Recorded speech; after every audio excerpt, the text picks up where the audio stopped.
Hi, how's it going? It's your best pal back in the review room, but It is this Pokemon! that's right, baby, it's my favorite month of the year, and to celebrate, I'll be taking a look at Little Nightmares 2, developed by Tarsier Studios and released on February 11th of this year. Little Nightmares 2 is the prequel to the critically acclaimed Little Nightmares, which I've covered before. But is it just as good as Little Nightmares, or is it just another sequel that couldn't compete? Well, sit back and relax as we jump into this. In Little Nightmares 2, we play as Mono, as he tries to escape the game's main setting, the Pale City, fending off against deadly creatures as well as freeing Six, the main character from the last game, and letting her tag along in his adventures.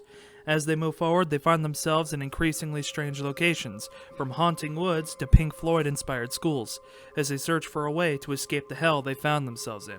However, something more sinister awaits them. The story here is a neat improvement from the first Little Nightmares, while also following the same general structure of it, that being having the obvious objective put right in front of you, but at the same time dropping little hints and using visual storytelling to paint the bigger picture as you journey through the game. When it all comes together, the story is a nice blend of horror and mystery that improves upon what the last game had, while also keeping the elements that make it work so well. And with that, it also leaves you wanting more, as while you did beat it, it still left you with a few unanswered questions. Well, that to me is what makes the story of these games so goddamn good. Now, the point of a sequel is to build upon and improve what was already there. No shit. And I'm proud to say, they did just that, as the controls feel just as great and tight-knit as they were in the first game. Well, the gameplay is just as, if not more fun than the last game. Now, the gameplay hasn't changed too drastically from the last one, as most of the core aspects of Little Nightmares' gameplay experience, such as running, climbing, hiding, and puzzle solving, are all still there. However, we have some new additions to the gameplay, like the brand new combat system, which is used mostly to break through walls or doors, with it only being used for combat during the school and hospital chapters. The flashlight, which replaces the lighter, just from the last game, now serves a fucking purpose. Hell yeah. And isn't just there for shits and giggles, as you need to use it to stop the dolls in the doctor's chapter. Collectible hats can be found throughout the game to customize Mono, though they have zero effect on gameplay apart from changing Mono's look, so if you ever wanted Six to meet Jotaro Kujo, now's your chance. Mono can tune TVs to enter a hallway during scripted events, and later on can fully control and go inside the TV, but I'll get into that later. Instead of having to carry keys around, Mono now puts them in his pocket, so you can carry other items. And of course, the most important gameplay feature ever added to a video game since the idea of petting virtual dogs. Hand-holding. Oh my, how lewd. Apart from that, everything has stayed pretty much the same, and I like that. Now let's talk enemies, and holy shit do I love these guys. Let's start with the first monster we meet.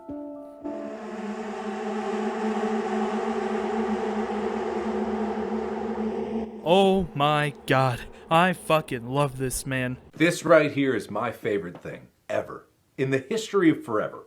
I think about this every day. I think about this all night long. I stay awake, not sleeping, because I'm thinking about this. Making his grand appearance in the first section, this beautiful boy is by far my favorite character.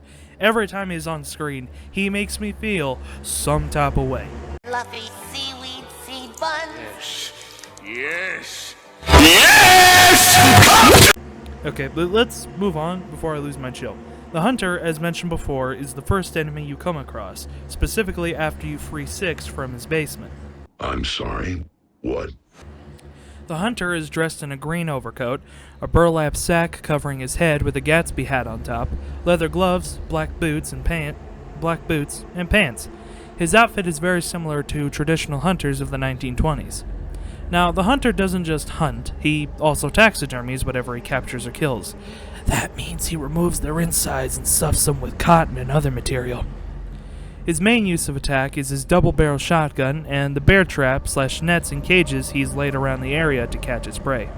Most of his section is either running away or hiding, with an ending in the Hunter being shot by Six and Mono. Moving on to...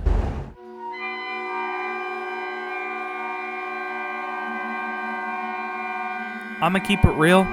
I hate this motherfucker more than Satan him fucking self. You want to talk about a little fucking bitch? Okay, maybe that's a bit hyperbolic, but still, I am not a fan of the teacher. Now, the teacher is the second creature you hide from. She's a small, thin lady with a huge head and an even bigger ruler that she never uses. Her dress resembles that of a 1920s to 30s school teacher.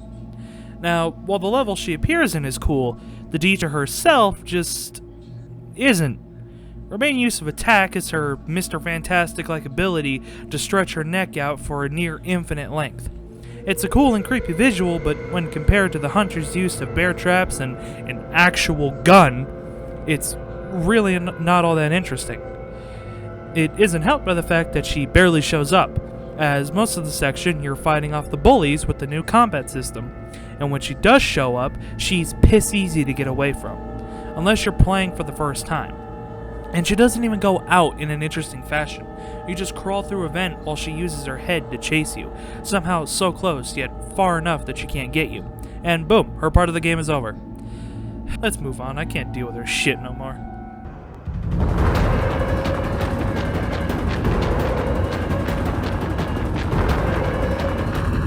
Okay, time to talk about a creature I like, but not as much as the hunter. The doctor's section is right after the school. He's an obese monster that can somehow Spider-Man crawl on the goddamn ceiling wearing a traditional doctor's uniform. He functions similarly to the teacher, as you need to hide from his sight in order to avoid getting caught. Now, while he doesn't appear much in his section either, he still makes more appearances than the teacher herself. And when he does, he's actually doing shit that enhances the gameplay, like looking under your hiding spots he thinks you might be under. This section is also where you get the flashlight. Told you I'd bring it up. Now, the doctor has his own set of goons, but unlike the teacher, they only appear in the beginning of the level, and don't take up half the section. They are also just as fun to deal with as the doctor himself. These are the mannequins, which only move in the dark, thus meaning you have to use the flashlight to stun them. Most of their section is just running away from them and using the flashlight to stun them while making it through the dark trying to get to the exit. The level ends with you and Six running away from him and leading him to a furnace where you burn him alive. Six enjoys his death for a bit and off you go. Okay, this is where we might be getting into spoiler territory. Spoilers! So if you don't want to get spoiled, best to piss off now and go play the game if you have the money for it. So, after tuning a TV and opening the door at the end of the hall, Mono accidentally releases the Thin Man, donning a traditional two-piece suit and a fedora with abilities similar to Slender Man, just without the tentacles. The Thin Man slowly walks through his section, much like a stalker enemy. Think of Mr. X or Nemesis from Resident Evil 2 or 3. Following Mono as he tries to escape the Thin Man and find Six. At the end, Mono finally defeats the Thin Man by unlocking his own reality powers and wins the day. Told you we would mention spoilers.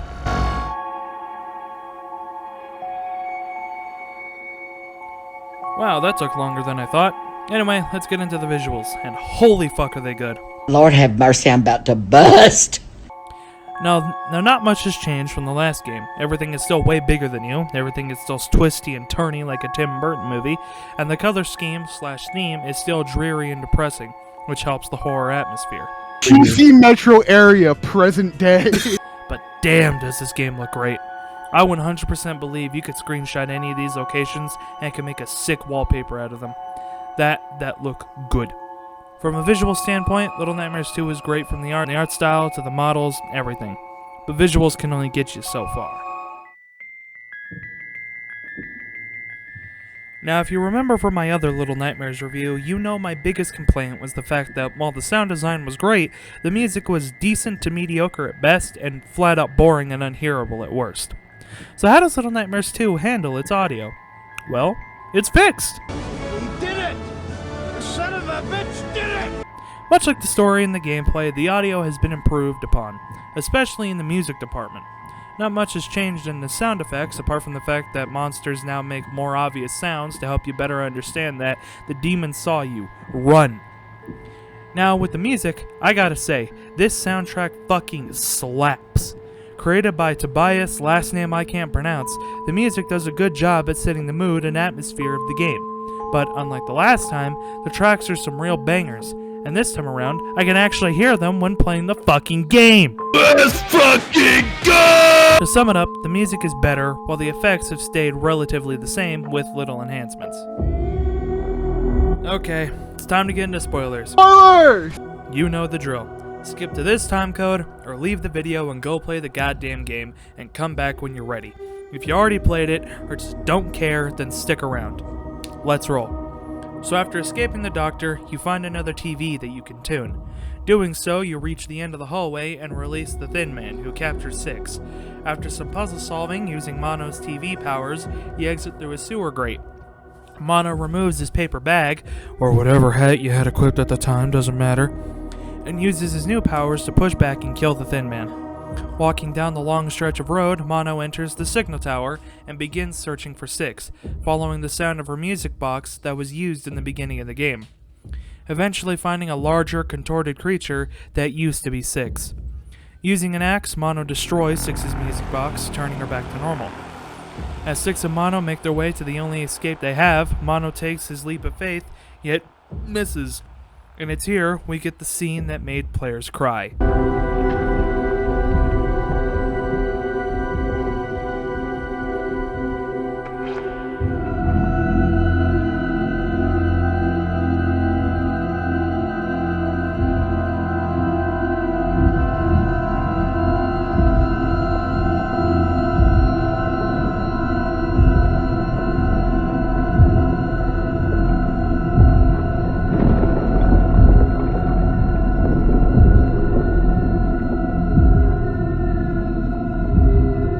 Afterwards, Mono finds his way to a chair and takes a seat where we learn that Mono was the Thin Man. As we pan out to the hallway Mono found himself in when he tuned the TVs. Catching up with Six, we see where she ended up. A shadow version of herself appears and points towards a flyer for none other than the Maw, the location of the last game. Thus ends Little Nightmares 2.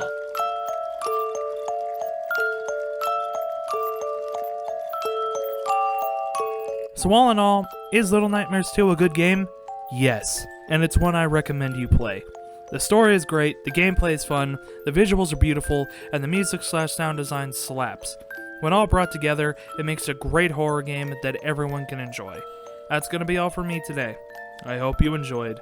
I will see you next time. Later!